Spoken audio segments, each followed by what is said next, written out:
Hi, this is Conrad Fisher. I'm Associate Professor of Medicine at Touro College of Medicine.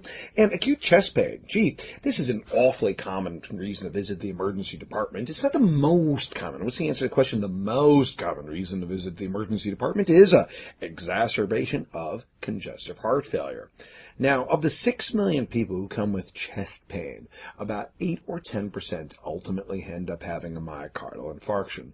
Another 10 or 12% have an acute coronary syndrome. 50% have nothing cardiac at all. But out of those millions, it's about 8% ultimately that have a myocardial infarction.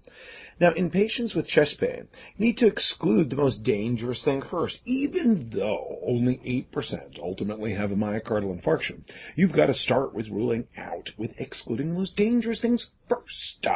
Because the anxiety and the gallbladder disease is not what's going to kill your mother. What's going to kill your mother is the acute coronary syndrome, aortic dissection, pulmonary embolus, a tension pneumothorax, and a pericardial tamponade, and sometimes esophageal rupture, which is a more clear term than saying Boer-Have's syndrome. Now, the history of acute chest pain is far more important than physical examination. In fact, there are no unique physical findings for coronary artery disease. There is no unique finding for an acute myocardial infarction. Isn't that strange that the most common cause of death in the entire country should have no unique physical finding? My goodness, you would expect it there'd be like a little tattoo that would pop up in people's chest that says, blockages found in here. But nothing is specific for the myocardial infarction. People can have a valve rupture causing a murmur. They can have an S3 from congestive failure. They can have an S4 from ischemia causing left ventricular non-compliance. However, you can have a myocardial infarction with none of these, and you do the majority of the time. Therefore, you look at risk factors. Now, risk factors are most important in patients in whom the diagnosis is not clear. When you have a person who's a 75-year-old guy who has exertional chest pain and that gets relieved by rest, exertional chest pain, an older man doesn't need risk factors because the diagnosis is so clear. But let's say that you had a 45-year-old man or a 38-year-old woman. You say, what's this 45-year-old man or 38-year-old woman doing with chest pain? Well, then you look to the risk factors. Then you look to the hypertension, diabetes, hyperlipidemia, tobacco smoking, and the family history. Do I see any? Hypertension, diabetes, hyperlipidemia, family history. Do I see the family inside of you? Yes, that's when risk factors make a difference. Now, the other things you're going to do to evaluate chest pain are, what is the onset and duration? For instance, real ischemic pain is not for a second, and it doesn't last for 12 hours. It lasts for a few minutes or 20 minutes. Next, it's not sharp like a knife. Sharp like a knife is not ischemic. Ischemic pain is dull, like being punched. It's sore. It's like, remember when you once actually went to the gym before you were studying the step 2 all the time? Well, it'd be like a sore muscle, like you're exercising a lot. Sometimes it radiates to the arm, and the localization. Where is the location of real ischemic pain? The heart's in the left side of the chest predominantly, so where do you think the pain would be if the heart is in the left side of the chest? Oh, it's not in the left. Isn't that amazing? The heart is in the left side of the chest. Yet, the pain is not in the left side of the chest. It's like I have appendicitis and I get right upper quadrant pain. Why it's not there? Why is that an ischemic heart disease? I've got a short answer for you. I don't know. Nobody knows. But ischemic pain is substernal, and non-ischemic pain is right-sided or left-sided. Ischemic pain is substernal. It lasts for 10 or 20 minutes. It's dull like being punched. And the most important thing is, does it happen on exertion or not? Exertional chest pain that's substernal and dull like being punched. That will give you the answer to the question, which of the following is the most likely diagnosis? Diabetic patients with coronary syndromes can have atypical symptoms, such as no symptoms, so-called silent ischemia. Now you might say, well, how am I supposed to make the diagnosis of silent ischemia if they come in and it's silent? Are they supposed to say, hi, I just wanted you to know that I'm feeling fine today? Now, how the case will be described is a person can come in and it says, on admission, they're found to have Q waves. On admission, they're found to have congestive heart failure. So when we say silent, we don't mean completely asymptomatic. We mean instead of chest pain, you have an anginal equivalent. Those anginal equivalents can be shortness of breath, fatigue, or just feeling dizzy, nauseous and lightheaded and vomiting because inferior wall MIs press on the diaphragm. So diabetics can have substitutes for chest pain, such as shortness of breath or syncope.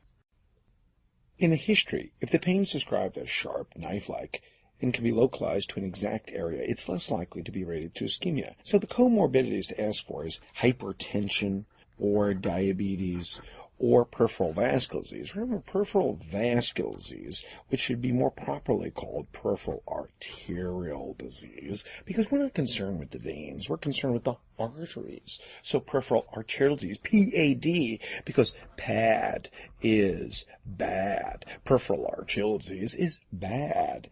Now, what these mean is that when you have a person who has peripheral arterial disease, you should pretty much assume that the same disease process is happening inside the coronaries. After all, what's the difference between my femorals and my aorta and my coronaries and my carotids? They are so similar, essentially they are equivalent. Now, trauma makes a history difference only because chest wall trauma will make a difference. Now, immobilization is important, not for myocardial infarction. Immobilization is important because it's a risk factor for a pulmonary embolus, which is one of the causes of chest pain. Now, alcohol itself, does alcohol actually cause coronary disease? No.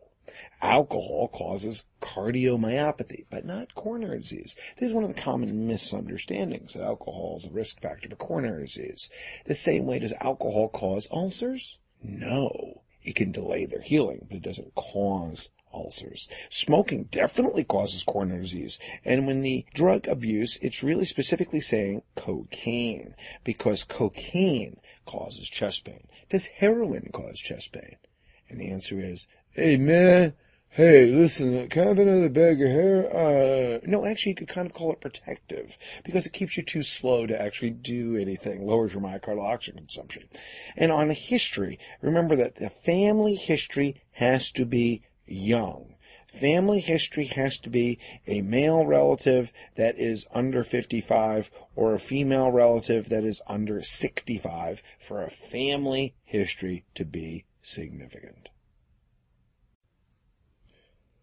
Now, in the history of chest pain, does the response to nitroglycerin help you to make a diagnosis? And the answer is absolutely not. The relief of pain with nitroglycerin does not distinguish cardiac versus non-cardiac causes. It's just too non-specific. You can't say, oh, this person's pain went away with aspirin and nitroglycerin, so therefore it's cardiac. No. Number one, pain often stops spontaneously. The second thing is, it could be that it's esophageal spasm and muscular pain. Now, nonspecific symptoms like nausea, vomiting, and sweating and shortness of breath will not help you, since so many things give you nausea and vomiting and sweating. I mean, I sweat. It doesn't mean I'm having a myocardial infarction. In the physical exam, which doesn't give the distinction of what coronary syndrome, if any, it may give you some clues for the diagnosis. For instance, fever is more common with pneumonia and PE mediastinitis. Why does a pulmonary embolus give you a fever? Well, any clot or any collection of blood can give fever. Any clot and any collection of blood. A hematoma, PE, DVT, gives me a fever, inflames me. Pulmonary embolus, any clot or any collection of blood. The problem with tachypnea and tachycardia, although they're sensitive for pulmonary embolus, they're terribly nonspecific. However, a normal heart rate 95% of the time means you're not having a pulmonary embolus. A normal heart rate. Now, although it's insensitive, there's a difference in blood pressure between arms. That is a strong clue for aortic dissection. However, the problem is that it happens just about 5 minutes before you're dead. So blood pressure differential, if it's there, it helps you. Hypotension can happen from any cause of myocardial infarction complication. Low blood pressure is common to all complications of MI. So it can occur with a pulmonary embolus or from congestive heart failure, from PE, from myocardial infarction, from rupture of the valve, from septal rupture, wall rupture, valve rupture, septal rupture, third degree AV block. They all can give hypotension. So it's non-specific. In terms of physical findings and lung sounds, there's rowels and crackles indicating congestive heart failure. There can be asymmetry of breath sounds indicating a pneumothorax, decreased breath sounds on one side, or absent breath sounds on one side, which could be either a pneumothorax or a pleural effusion. Chest wall tenderness is extremely important because chest wall tenderness is one of the things that has a 95% negative predictive value. In other words, chest wall tenderness, positional pleuritic or tender, all have a 95% negative predictive value.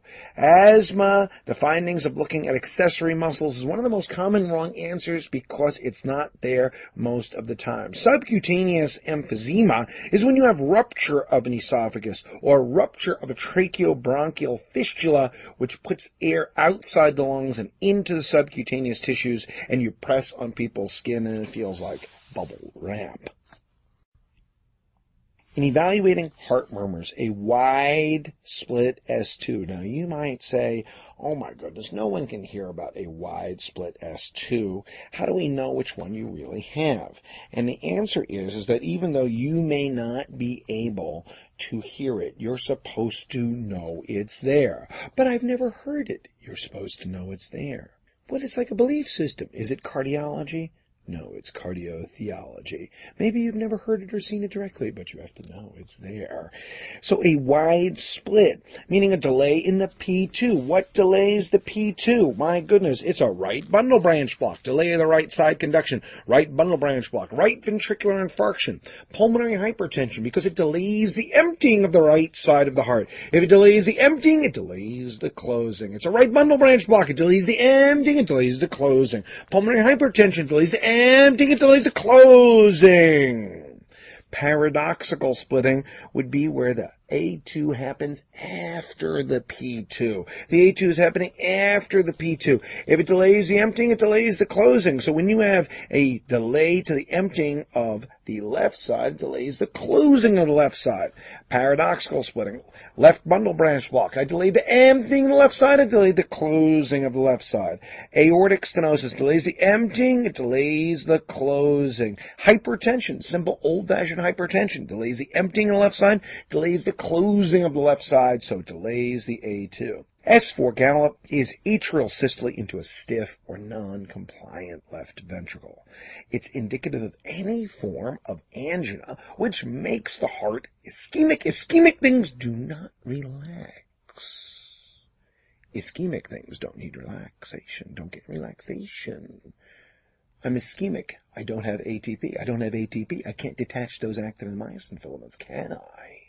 So therefore, when you're ischemic, you end up not being able to detach the actin and myosin. S3 is congestive heart failure. It's rapid ventricular filling during diastole. It's rapid ventricular filling during diastole.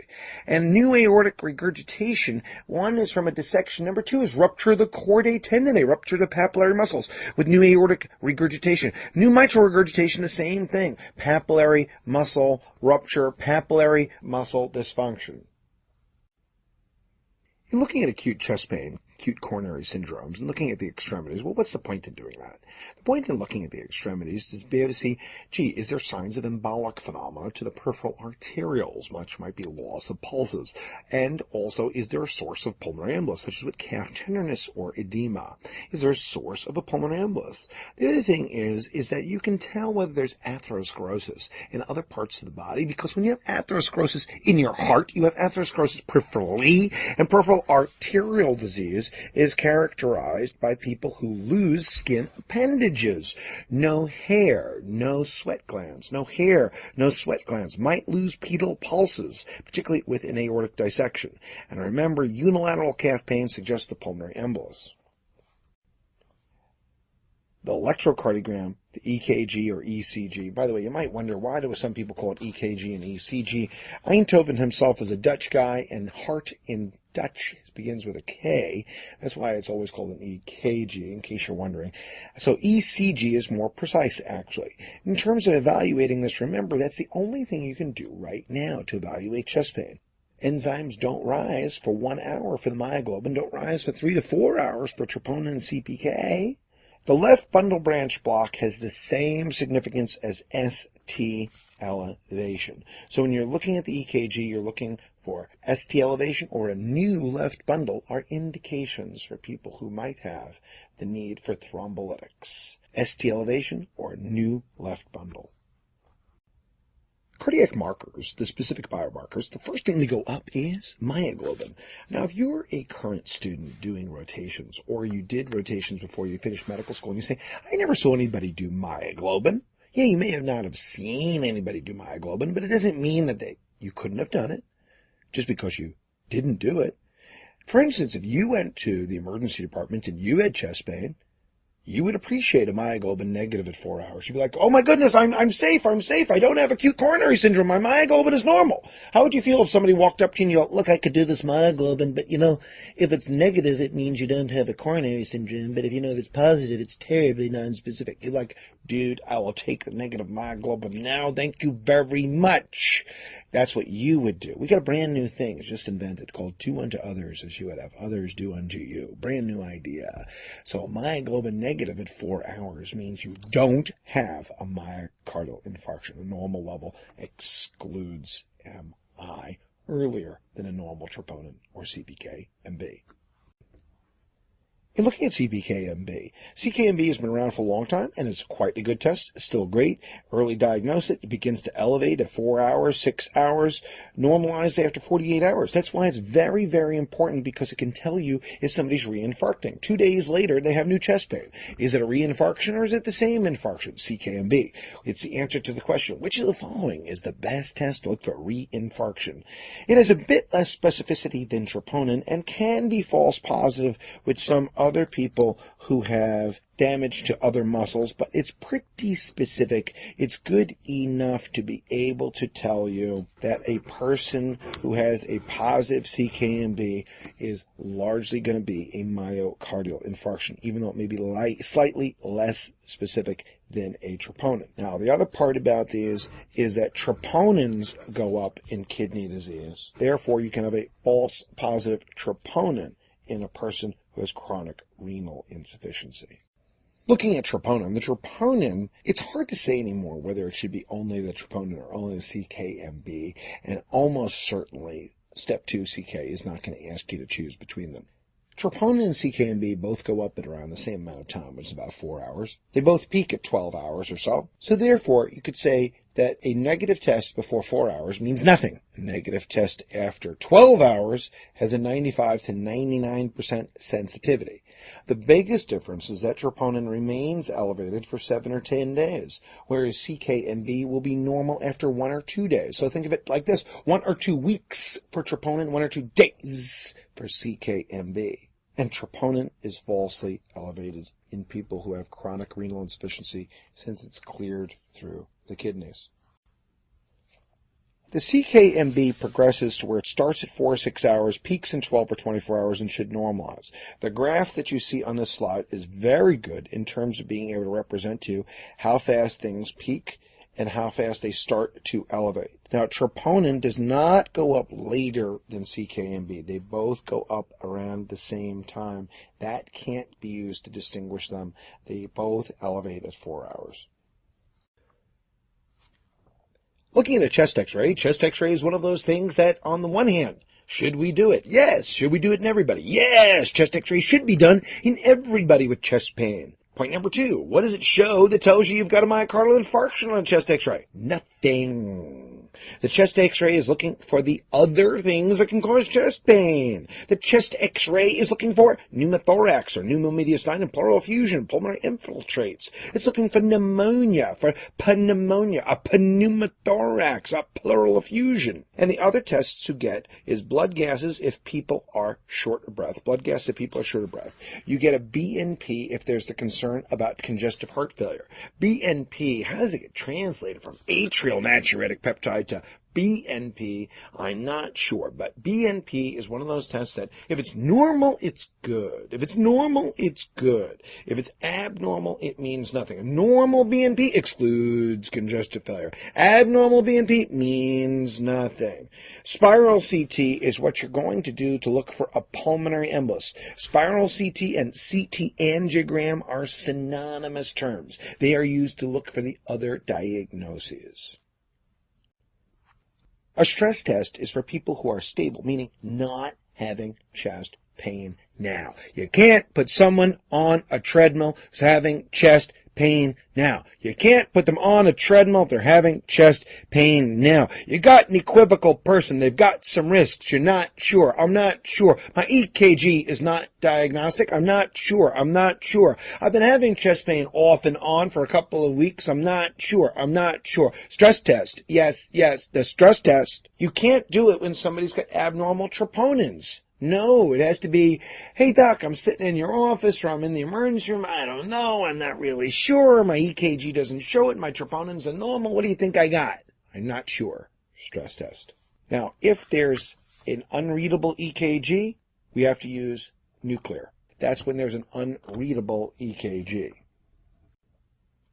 The other things that are not cardiac causes of chest pain, costochondritis gets worse with chest wall palpation and with inspiration. Anything that makes you move, because we want to be able to move and not have chest pain. I like to move it. You like to move it. We like to move it and not have chest pain. Hiatal hernia gives some reflux symptoms and better with antacids. Same thing with reflux disease itself. Remember that when there is chest pain and it's not cardiac chest pain, the most common cause of non-cardiac chest pain is reflux disease. That's the most common. The most common cause of chest pain when it's not cardiac is GI things. Reflux number one, but can also be ulcers. Ulcers is epigastric pain. Now, does ulcer pain have tenderness? Does it hurt when you press? And the answer is no. Ulcers are tender only 20% of the time, maybe only 10% of the time, but it's epigastric pain. Gallbladder pain should be in the right upper quadrant. Diffuse esophageal spasm is a pain that just happens. Diffuse esophageal spasm can just come at any time. It looks just like a myocardial infarction. It's substernal, but it happens at any time. So you can only say it's spasm after you've excluded all the coronary things. Pancreatitis is the number one thing to be associated with abdominal tenderness. Certainly alcoholics and stones, and alcoholics are stones. Hey, are we more alcoholic or do we more stoned than we used to be? Which one's going up? Alcoholism or stones? Alcoholism or stones? Which one's going up? The answer is stones. Because we're not more drunk than we used to be, but we are getting more stoned than we used to be. Isn't it true? Yes, we are.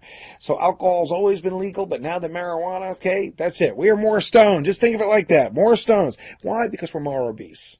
Obesity is going up, and that's why there's more stones.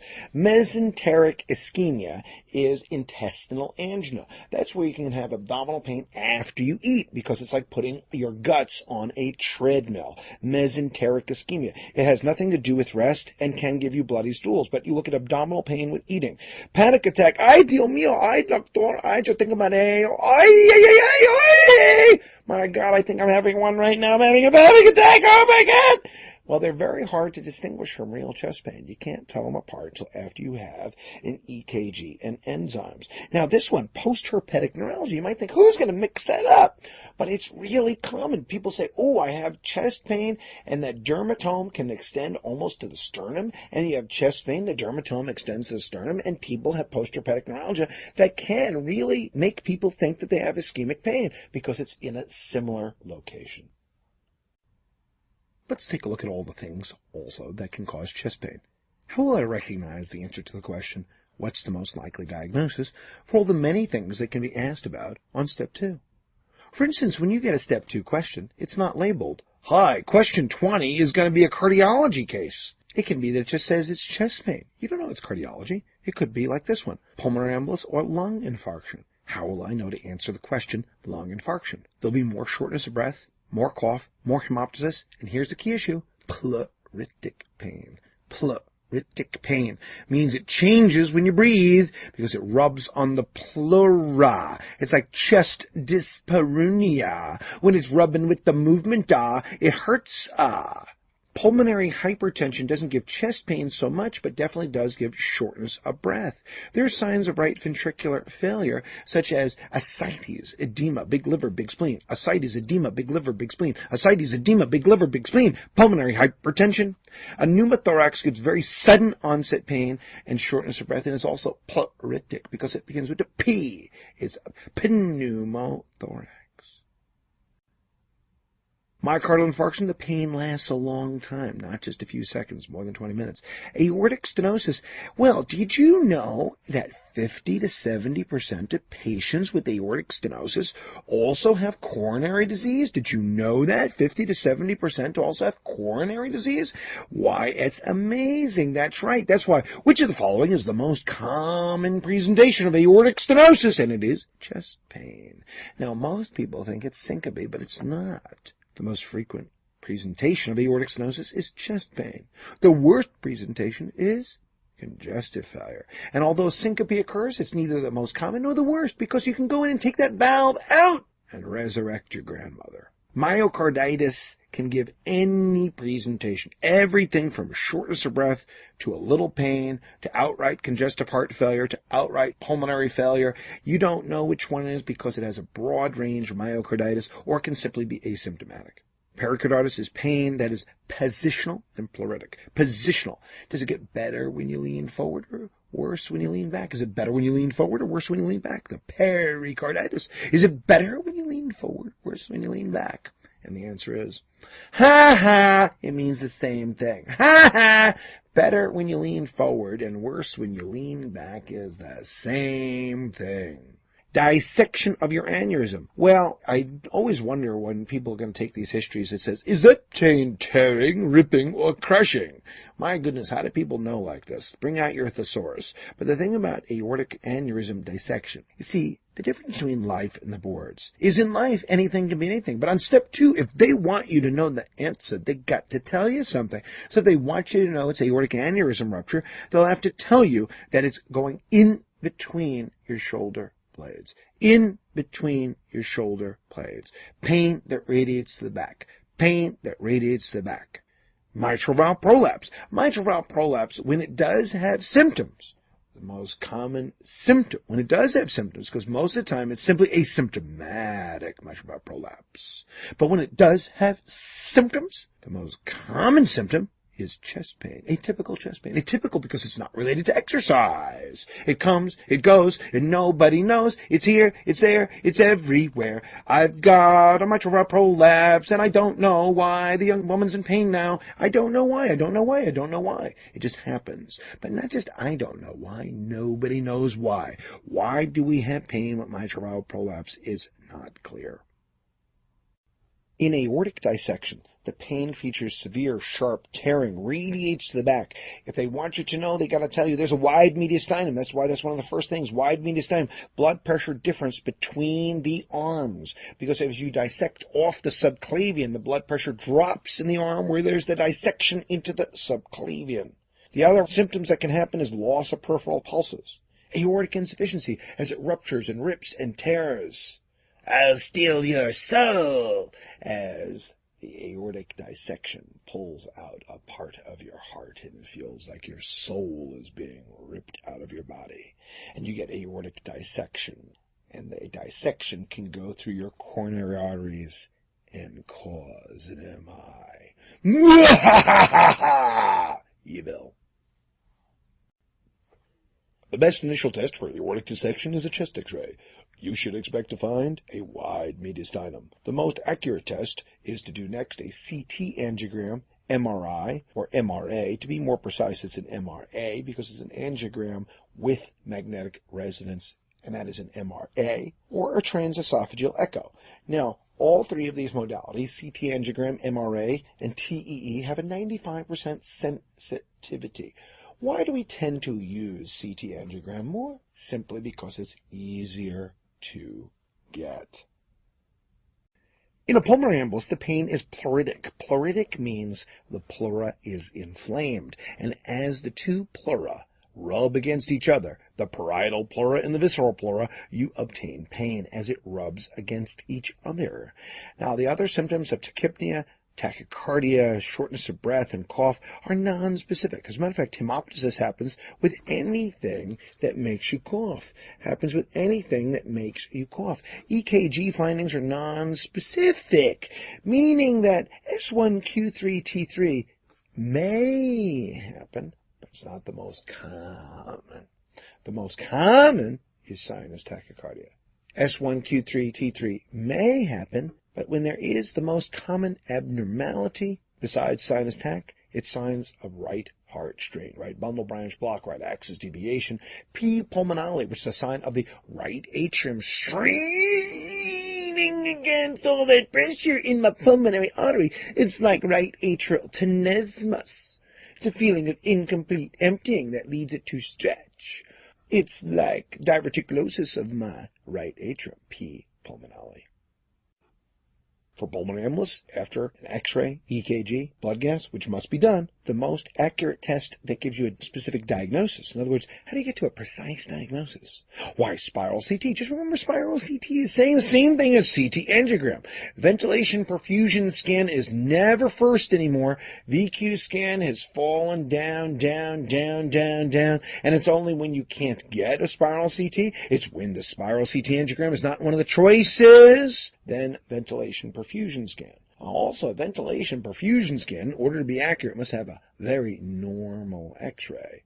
But ventilation perfusion scans has gone the way of rotary telephones and CDs.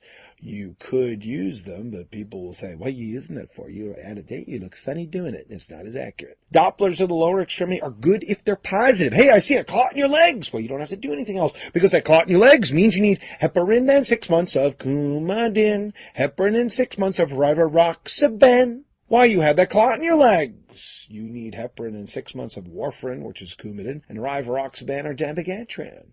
So it doesn't actually change your therapy, does it? D-dimers. When is D-dimers? The answer, D-dimers is like a sedimentation rate. It's very good if it's negative, but it's non-specific if it's elevated. So negative D-dimers means very small likelihood of having a clot. It's good if it's negative. It's very non-specific if it's positive.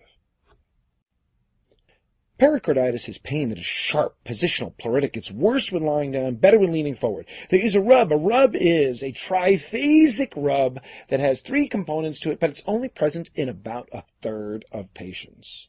The pulsus paradoxus is not present in pericarditis. The pulsus paradoxus is present in tamponade. Pulsus paradoxus means a greater than 10 millimeter decrease in blood pressure when you inhale. Pulsus paradoxus is a greater than 10 millimeter decrease in blood pressure when you inhale. In other words, a normal blood pressure to get a radial pulse, how much blood pressure do you need to have a radial pulse? Why, about a systolic of 90. So if you have a pulsus paradoxus and your blood pressure goes from 105 to 85, from 110 to 85, you breathe in, you breathe in, and you lose your pulse. You breathe out, you regain your pulse. You breathe in, you lose your pulse. You breathe out, you regain your pulse. Why, look at that. He breathes in and he loses his pulse, but he's still alive. That's so paradoxical. How can you lose your pulse but still be alive? Because you have tamponade. Well, why do we call it tamponade, not lemonade? Maybe you should drink lemonade and treat tamponade. No, because tamponade's a French word. That's why. It's got that in there. That's why, tamponade. Hey? If lemonade was invented by the French, we'd all be drinking lemonade. But it's tamponade. And tamponade means that the right ventricle gets bigger when you breathe in. But now there's no room for the heart to expand, so it squishes the left. What happens to venous return for the lungs when you breathe in? What happens to venous return? Well, the venous return to the right side of the heart increases. That's the whole point. The venous return to the right side of the heart increases when you inhale. The right venous return to the left side when you exhale. Left when you exhale. So when you breathe in, the right gets bigger, the left gets smaller, and your blood pressure goes down. What's a Kussmaul's constrictive knock? A constricted pericarditis gives a Kussmaul's and a pericardial knock. A Kussmaul's, a constrictive, a knock. Well, a Kussmaul's sign is an increase in jugular venous pressure when you inhale. It's an increase in jugular venous pressure when you inhale. Now you might say, how come you don't get a Kussmaul's with tamponade and a pulsus with constrictive pericarditis? And the answer is you do get both with both. It's just that tamponade is mostly with the pulsus paradoxus, and constrictive pericarditis is mostly with the Kussmaul's. Kussmaul's is an increase in jugular venous pressure when you inhale. The enzymes might leak a little bit with pericarditis. They're usually normal. They might leak. And the best initial therapy for pericarditis is anti-inflammatories like non-steroidals. And what's the newest thing? Hey, let's get a 260, a 270 on step 2. And you get a 260 or 270 on step 2. You say, I know the stuff that decreases the risk of recurrence of pericarditis. And what decreases the risk of recurrence of pericarditis? Why, it's colchicine. Colchicine decreases the risk of recurrence with that pericarditis. Ooh, let's look at this EKG. Those arrows must mean something. Those arrows are showing ST segment elevation everywhere. It's got ST segment elevation everywhere. The other thing is PR segment depression. PR segment depression. PR segment depression is pathognomonic for pericarditis. Nothing else have it. And the last thing is, remember that pericarditis, the EKG evolves just like in a myocardial infarction. That EKG evolves just like in a myocardial infarction. She'll go from ST elevation everywhere to T wave inversion everywhere. It evolves. Myocarditis. Myocarditis often is preceded by a recent febrile illness. Now, myocarditis most of the time is viral. We never make a specific organism diagnosis. That's because the most accurate way to make a diagnosis is you have to do a biopsy of the heart with a right heart catheter. And since we don't want to do that, we just presume it's myocarditis. The pain can be pericardial type pain, it can be pleural pain, it can be nonspecific chest pain. The truth is that there's just no unique presentation to myocarditis. There just isn't. Zero. The good news is, if there's no specific presentation, it means you can't be asked a specific question on step 2. You could have a person who's got congestive heart failure or just a little fast heart rate, or conduction defect as the virus or infection inflames your conduction system. Next, the total CK and CKMB are elevated because as the muscle is injured, it leaks enzymes like troponin and CK. There is no specific finding on an EKG for myocarditis. You could have sinus tach or nonspecific repolarization or conduction abnormalities, ST elevation, ST depression. Again, nothing specific. Musculoskeletal disorders are a very common cause of chest pain, and they are preceded with pain that is stabbing and located reproducible by motion or palpation, and it can be pleuritic as well if you take a deep enough breath. The major way you'll make the diagnosis is by the person has their chest wall palpated, and the pain is reproduced when you palpate the chest.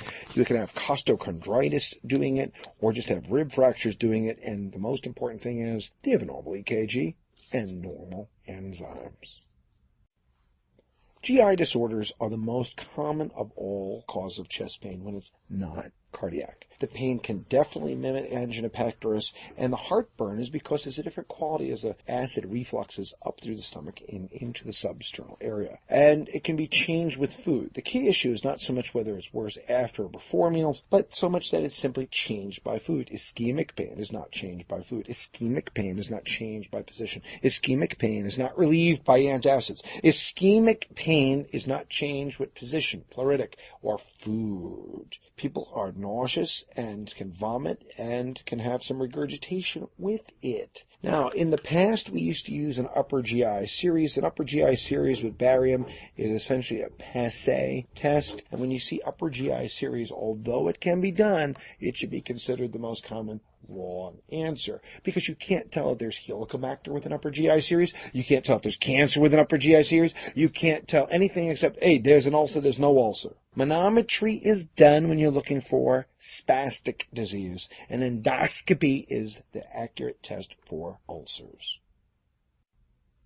Pneumothorax pain is pain that's very sharp, sudden, and is pleuritic in nature. And that is because as you have the pneumothorax irritates your pleura. You're going to look for shortness of breath, and in very severe ones you'll have absent breath sounds. But you should not expect absent breath sounds unless the person has a real large pneumothorax. A small one will only be seen on chest x-ray. Now on the chest x-ray, which shows the pneumothorax with greater accuracy? The inhalational film or the X exhalational film for the pneumothorax. It's the exhalational film because when you exhale, the lung looks smaller, but the amount of the air stays the same. The lung looks smaller, but the air stays the same. That means that the air looks proportionately larger. Pleuritis is pain of the inflammation of the pleura. It's sharp and changes with inspiration. There can be a friction rub because of pericarditis as it rubs on ya. Dullness to percussion is when there's an effusion. And you look for any infection, any cancer, any connective tissue disease. Any infection, any cancer, any connective tissue disease.